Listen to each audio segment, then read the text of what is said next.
আমাদের টার্গেট পরবর্তী বিশ্বকাপ। এই ডায়লগটা শুনলেই যার মুখ ভেসে উঠত, কিংবা বাংলাদেশ ক্রিকেট দল কোনো ম্যাচ জিতলেই হ্যালো আপা, আমরা তো জিতে গেছি, এই ফোন কলের ঘটনা মনে পড়লে যার কথা মাথায় আসে সে নাজমুল হাসান পাপন এবার স্পটলাইটে ফিরলেন। তবে ক্রিকেট মাঠে নয়, লন্ডনের রাস্তায় দেখা মিলেছে তার।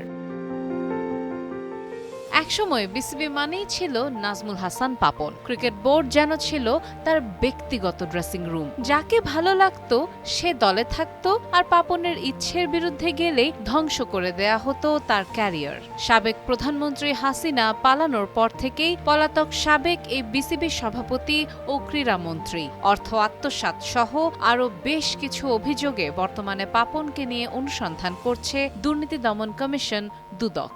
এর মাঝে আবারও প্রকাশ্যে দেখা মিলেছে তার। আজ বুধবার সাংবাদিক জাওয়াদ নির্ঝর তার ফেসবুক পোস্টে একটি ছবি শেয়ার করেন। সেখানে দেখা যায় লন্ডনের অভিজাত বন্ড স্ট্রিট এলাকায় বেশ সাধারণভাবে সময় কাটাচ্ছেন পাপন। হাতে আইসক্রিম, পাশে শপিং ব্যাগ, একেবারেই নিরিবিলি উপস্থিতি।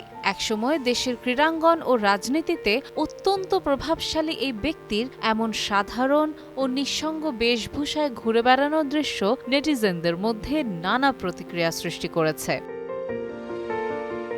কেউ কেউ তার এই চোখে মুখে অসহায়ত্ব দেখে বলছেন এখন বাজারের ব্যাগটা টানারও কেউ নেই। কেউ আবার বলছেন এক গ্রুপ লন্ডন থেকে আসছে, আরেক গ্রুপ লন্ডনে গেছে, শিফট ভাগ করে নিয়েছে। অনেকে আবার লিখেছেন আইসক্রিম খেতে খেতে কি ভাবছে বলবো, টার্গেট নেক্সট বিশ্বকাপ। কেউ আবার ব্যঙ্গ করে বলেছেন সর্বকালের সেরা বিসিবি প্রেসিডেন্ট।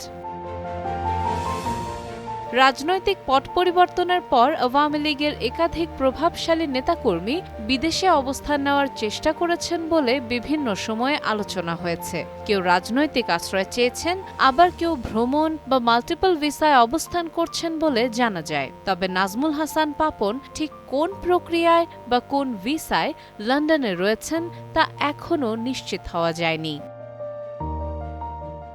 সাদিয়া ইসলাম, টাইমস টুডে।